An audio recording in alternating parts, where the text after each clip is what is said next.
Hi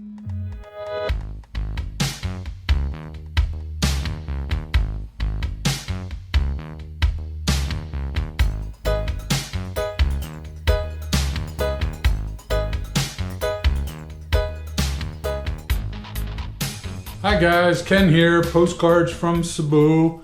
Thought I'd give you a quick immigration update on our case, Vivian's, and my case to have Vivian immigrate to the U.S., at least for a year or so, until I pull the trigger on retirement and we go back to the Philippines, to Cebu.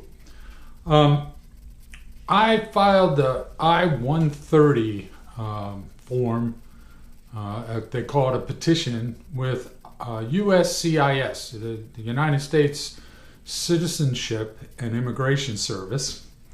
Vivian has corrected me on that in the past. I think I called it something else once, but anyway, USCIS. That was February 10th, okay? So today is July 16th, I think. But anyway, it took them a little over 3 months to approve that, but it was approved on May 25th, 2016. So they forwarded the paperwork from USCIS, which is part of the Department of Homeland Security here in the U.S., and to the State Department, a place called the National Visa Center, NVC, which is in Portsmouth, New Hampshire. So our case got forwarded to the NVC, and they sent me a welcome letter on June 25th. So from May 25th, when we were approved, it took them a month at NVC to send me a welcome letter and also a bill. Every step of the way, you got to pay another bill. So they sent the welcome letter, and then I happened to be in Cebu at the time that we received this welcome letter. And so when I got back from Cebu, Vivian put in the form DS, and so I-130, the I was for immigration, but DS is Department of State. So it's a new series of forms and everything that we got to fill out. So Vivian filled out the 261, DS 261, which is her choice of an agent. The choice that they actually recommended that the agent be someone in the United States, so she just made it me, so I'm the agent. And so then the Department of State said, well, just wait a couple of weeks. We recommend you wait 2 weeks and then pay the rest of the fees. And then once they process all that, they will send it to the embassy in Manila. And then Vivian will have to travel to Manila for her interview, and she'll also need to do a medical exam at St. Luke's, I think it's called, St. Luke's Medical Center in the Philippines, in Manila. So that's where we are, and it's a fairly complicated process. So personally, I was okay with handling the paperwork on my end. I mean, it was pretty straightforward. There was a lot of stuff that needed to be covered, and there are also a lot of online resources. So, I mean, I researched this quite a bit online, and I was comfortable just filling out the forms, paying the fees, sending the forms in myself. From my office, I sent them UPS, so I had signatures and the whole 9 yards, and it was a fairly thick package of stuff that I sent to USCIS.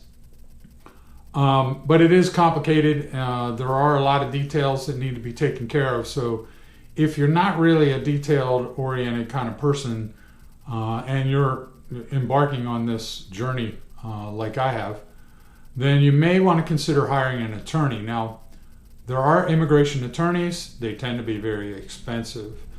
There are some other services which fall short of being attorneys. They're kind of more like paralegal services that are less expensive. And I chose to use, because for me, I was okay with taking care of the documentation and filling out the forms, et cetera, et cetera.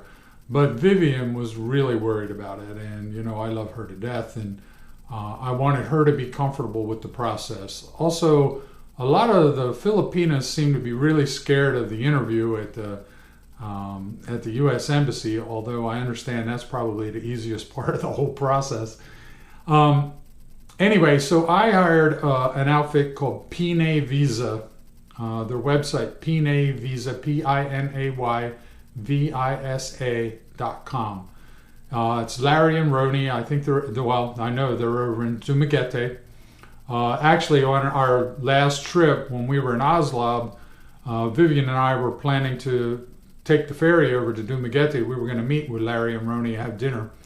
Unfortunately, Vivian wasn't feeling well, so we ended up canceling that part of the trip and going straight back up to Mactan Island.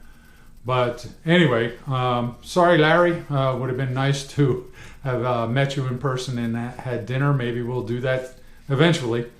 But anyway, Larry and Roni have been very good. Vivian really likes Roni. It's nice to have someone knowledgeable in country that can support your Filipino wife or girlfriend. There are other ways to do this. You don't have to be married.